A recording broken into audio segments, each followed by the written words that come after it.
Assalamualaikum warahmatullahi wabarakatuh. Perkenalkan, nama saya Siti Zahra, mahasiswa Pendidikan Guru Pendidikan Anak Usia Dini semester 6 FKIP Hamka.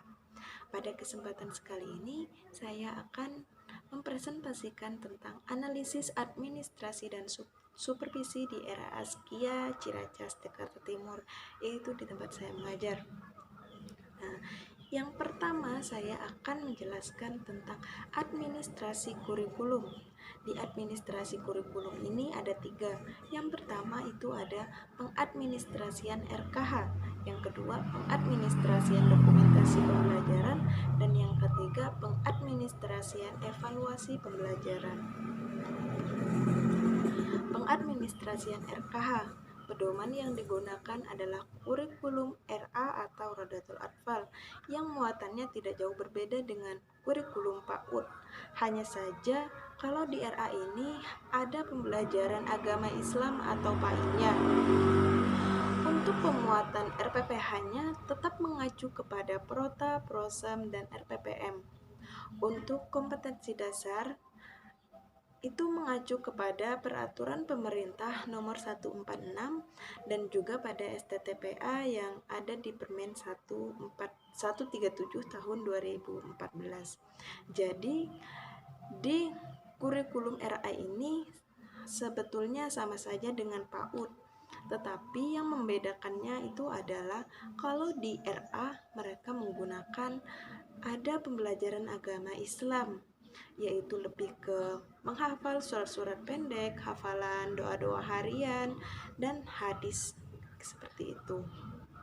Nah, terus yang kedua itu ada pengadministrasian dokumentasi pembelajaran. Untuk dokumentasi pembelajaran yang diterapkan di era Askia Ciracas adalah berupa foto dan video saat pembelajarannya dimulai. Yang mendokumentasikannya adalah guru pendamping. Setelah selesai pembelajaran di sekolah atau ketika anak-anak sudah pulang sekolah, guru mengirimkan foto dan video kepada orang tua murid supaya orang tua bisa mengajarkan kembali anak-anak di rumah. Nah, jadi untuk pengadministrasian dokumentasi pembelajaran di area Askia menggunakan foto dan video. Nah, yang foto dan video itu adalah guru pendamping. Karena di RA Askia tersebut satu kelas itu terdiri dari 2 guru. Jadi ada guru inti dan ada guru pendamping. Nah, ketika guru intinya sedang menjelaskan pembelajaran kepada anak, guru pendampingnya akan foto dan videonya.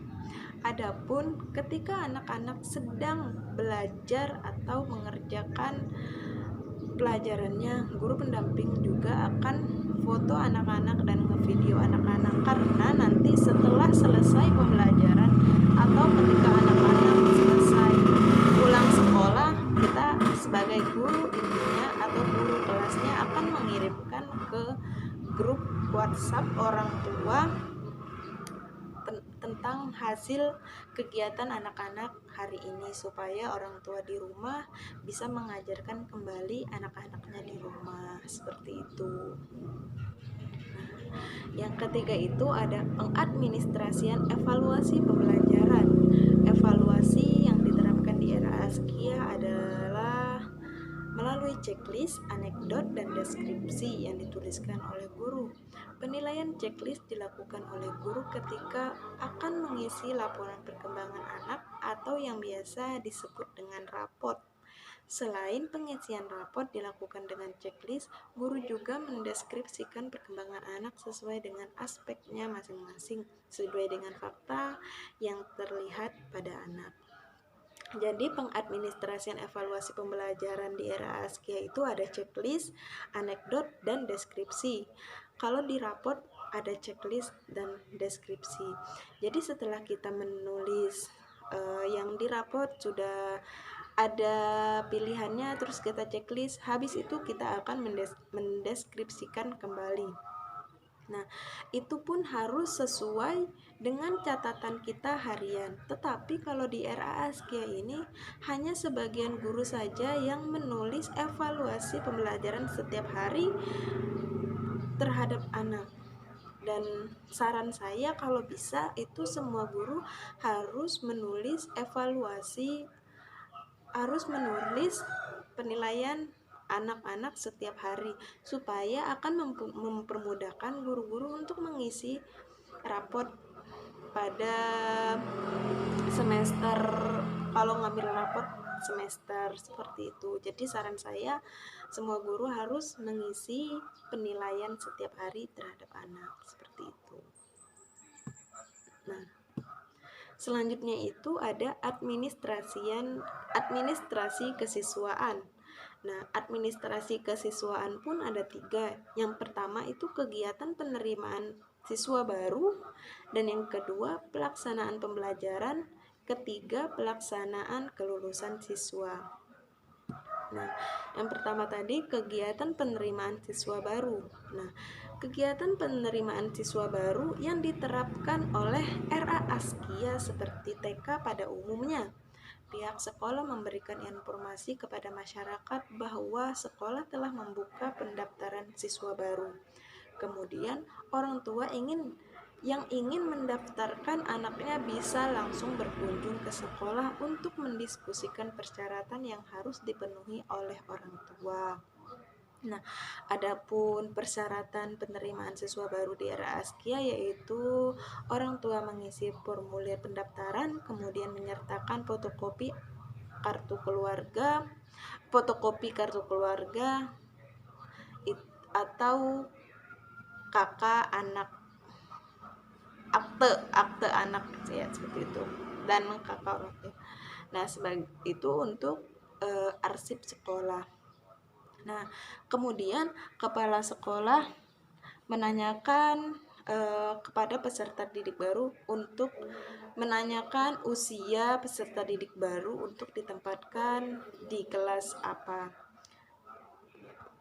Nah, kalau di RA Askia tersendiri itu tidak ada tes apapun, hanya menanyakan umur.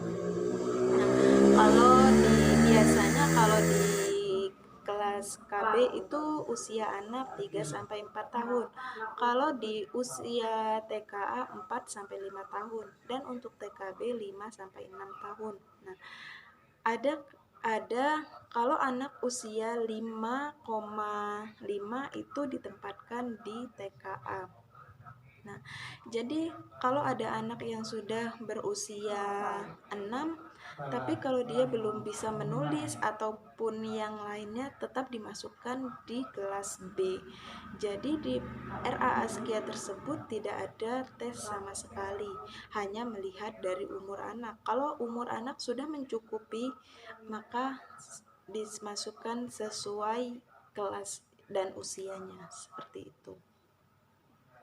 Nah, yang kedua itu adalah pelaksanaan pembelajaran. Nah, selama 1 bulan pertama baru masuk sekolah, anak-anak belum belajar, hanya kegiatan bernyanyi-nyanyi saja atau bermain di kelas tetapi tidak ada pembelajaran. Nah, setelah 1 bulan baru ada pelaksanaan pembelajaran di era Askia, yaitu pelaksanaannya dilaksanakan di hari Senin sampai hari Jumat.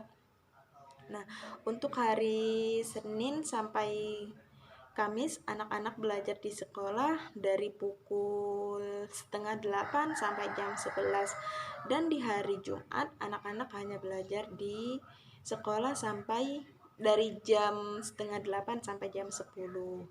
Nah, kalau itu untuk anak TKA dan B. Adapun untuk anak kelas KB itu hanya 3 kali seminggu, dan itu waktunya lebih cepat. Yang tadinya dari anak KB masuk hari Senin, Rabu, dan Jumat. Adapun untuk hari Senin dan Rabu, anak-anak KB masuk pukul 7:30, pulangnya jam 10. Nah, begitupun di hari Jumatnya anak KB masuk 7:30 dan pulangnya pukul 10. Nah, adapun model pembelajaran yang diterapkan di era Askia adalah model pembelajaran sentral. Jadi Di RA Askia menggunakan model pembelajaran sentra seperti itu. Selanjutnya itu ada pelaksanaan kelulusan siswa. Pelaksanaan kelulusan siswa diterapkan di RA Askia berupa pentas seni dan wisuda kelulusan anak. Nah, tempat wisuda biasanya setiap tahunnya itu bergantian. Misalnya setahun di taman mini dan setahunnya lagi di sekolahan. Jadi setiap tahunnya berganti. Setahun di sekolah dan setahunnya lagi di taman mini begitu. Nah, yang ikut wisuda adalah TKA, tetapi untuk tahun-tahun kemarin yang ikut wisuda adalah TKB, tetapi untuk tahun-tahun yang kemarin TKA pun ada yang ikut wisuda dan mendapatkan ijazah dan sertifikat. Tetapi untuk di tahun ini TKA yang mau ikut wisuda mereka hanya mendapatkan sertifikat mereka tidak mendapatkan ijazah. Jadi kalau TKA mau ikut wisuda tahun ini mereka tidak mendapatkan ijazah RA. Mereka hanya mendapatkan sertifikatnya saja. Nah, dan untuk sertifikat ijazah ini sebelum 2 bulan sebelum anak wisuda sudah dipersiapkan oleh guru tersebut. Selanjutnya itu ada administrasi pendidik. Administrasi pendidik pun ada 3. Yang pertama kegiatan rekrutmen pendidik, yang kedua pengembangan karir dan kesejahteraan, dan yang ketiga pemberhentian, mutasi dan masa pensiun. Nah, adapun kegiatan rekrutmen pendidik yang diterapkan di RA Askia sepenuhnya dilakukan oleh kepala sekolah. Jadi staf serta guru-guru yang ada di lembaga tersebut tidak ada yang mengetahui alur rekrutmen tersebut. Nah, jadi tahu saya kalau di RA Askia lagi membutuhkan guru, kepala sekolahnya akan meng-share di grup guru bahwa kepala sekolah RA Askia sedang membutuhkan guru.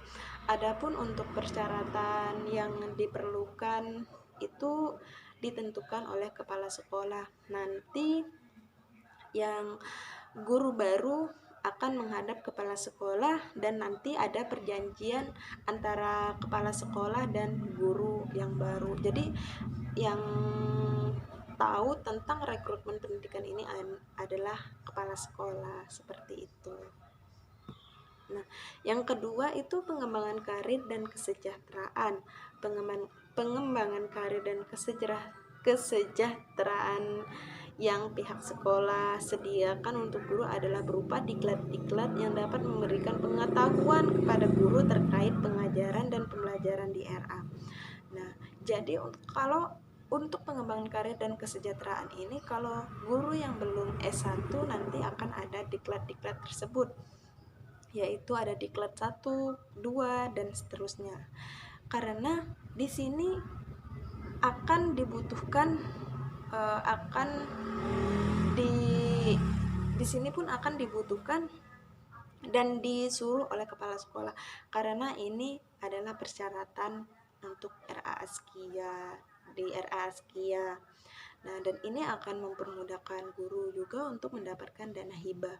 Jadi untuk pengembangan karir dan kesejahteraannya itu pihak sekolah juga menyediakan diklat-diklat tersebut. Nah, dan yang terakhir itu ada pemberhentian, mutasi, dan masa pensiun. Untuk pemberhentian guru, mutasi guru, pensiun, menurut informasi yang saya dapat dari pihak tata usaha yang mengetahui alurnya dan memiliki kewenangan penuh hanya kepala sekolah. Tetapi selama saya mengajar di RA Askia itu tidak ada pemberhentian sama sekali dari kepala sekolah, hanya saja ada guru yang mengundurkan diri kalau gurunya lagi hamil atau lagi cuti atau lagi lagi mau keluar kota gitu. Jadi guru yang memberhentikan diri sendiri, bukan kepala sekolah. Dan setahu saya di situ pun tidak ada masa pensiunnya. Jadi untuk pemberhentian guru itu tidak ada sama sekali kalau di RA Askia. Nah, dan sepengalaman saya di RA Askia pun selama saya mengajar di situ kepala sekolahnya enak, menerima kita sebagai guru ada apa adanya seperti itu. Nah, sekian presentasi dari saya. Semoga bermanfaat bagi kita semua. Kurang lebihnya saya mohon maaf. Wassalamualaikum warahmatullahi wabarakatuh.